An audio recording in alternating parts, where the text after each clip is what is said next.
explore over the next hour, once we get Professor Cecconi on the line, is around therapy, his interest in intensive care, and hopefully he can join us now to talk more about what his work has been showing over the last few months at the Frontline in Lombardy. Are you there, Professor Cecconi? Yes, I can hear you, Shafi. Can you hear me okay? Perfect. Thanks very much. Good to, thanks for joining us. We're really humbled to have such an expert with us today to talk about his experiences at the front line. He's shared experience around the world already, and we are really humbled to hear what he has to say. Thank you.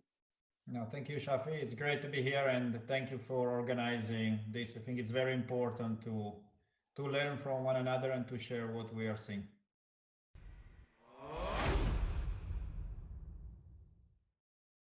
On the 20th of February 2020, a patient on his 30th was admitted to an intensive care unit in Codogno Hospital, Lodi in Lombardy, in Italy, and he tested positive for a new coronavirus.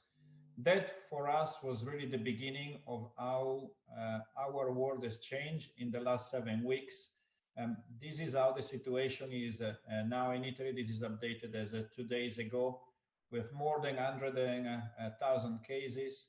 10,000 of these cases, unfortunately, are also healthcare workers. We are still trying to figure out if this is due to exposure in our hospitals when we work in the community, or it's basically because we're also, of course, citizens as well.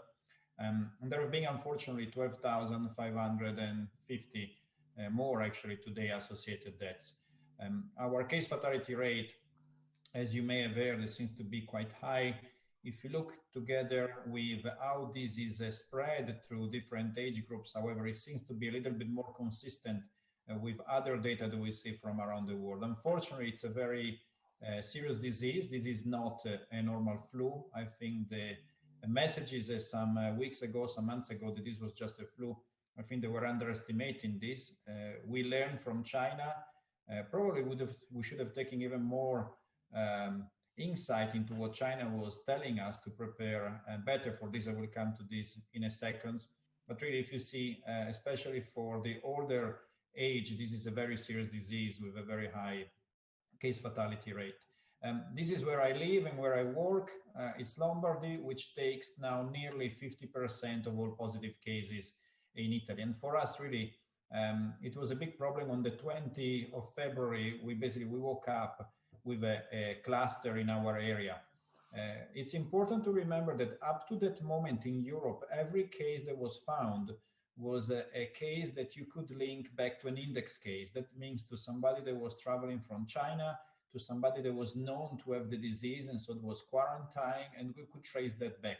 I'm also the president-elect of the European Society of Intensive Care Medicine, and what we did from Milan was actually trying also to send a message to everyone very, very early during our experience, because we realized this is not a normal flu. It's very important to get ready as much as you can before a cluster comes into your community. Our key messages are: we need to increase the surge ICU and hospital capacity, but it's very important to work on containment in the community and in the hospital. This virus is so easy to transmit. If you don't take down the R0 of the virus, really, it becomes unmanageable for any system. We learned that from China. We're seeing the results now of the lockdown in Lombardy as well. It's important really to work as a team. This is not just an ICU problem.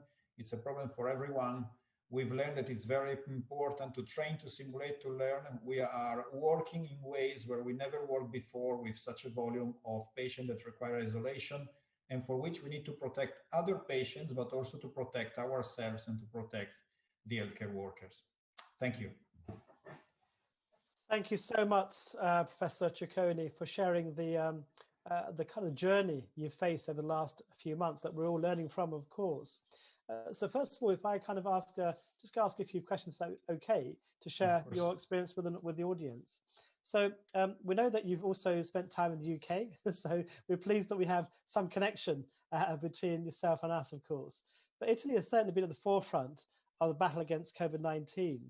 So first of all, the WEBIT community and the audience, I'm sure, will want us to pass on our regards to the incredible health workers on the front line in Italy who's faced those challenges and we're learning from, and also to pass our condolences to those at the front line who have lost their lives. So I think we should be very mindful of that in the context of this illness. we hear about the difficult situation in Italy and see the mortality statistics on a daily basis. We've seen 800-900 people dying on a daily basis. We've seen the bodies. We've seen the images of army trucks facilitating some of the removals. Can you give us a latest situation now, as we speak, in Lombardy?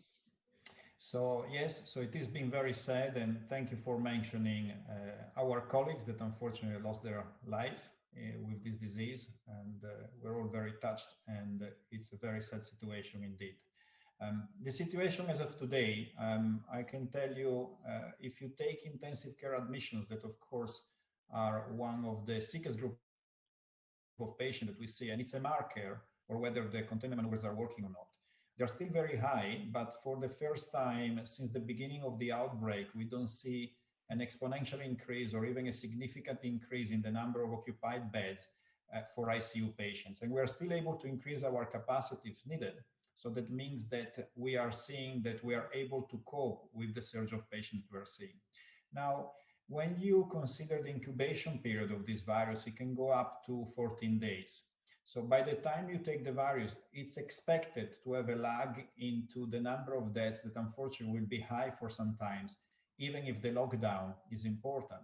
And there will be a lag also before we see the number of ICU admissions dropping. But what we see today is some hope, because for the first time, we're kind of plateauing on the number of ICU beds occupied. And it has been really an enormous effort to increase our surge capacity for this. Really, on the first days, you could have seen workers in our hospital converting normal wards to intensive care to level 2 areas.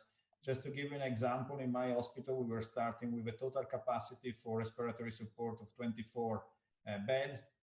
We have, as we speak, more than 40 COVID-19 ventilated patients now, plus another 10 beds of non-COVID-19 ICU patients for level 3, and another 30-40 beds of level 2.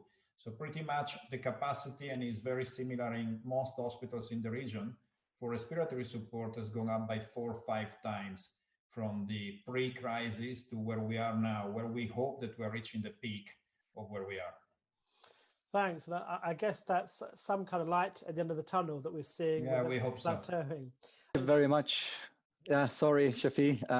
Thank you, both of you. And I would like to request now Stephen Petrow, who is a columnist from Washington Post, and we have the pleasure to have him here represent our audience to recap on the questions that our audience has asked Professor Cecconi. Stephen, do you hear me? I do hear you. Do you hear me? Fantastic. Yes, we do hear you.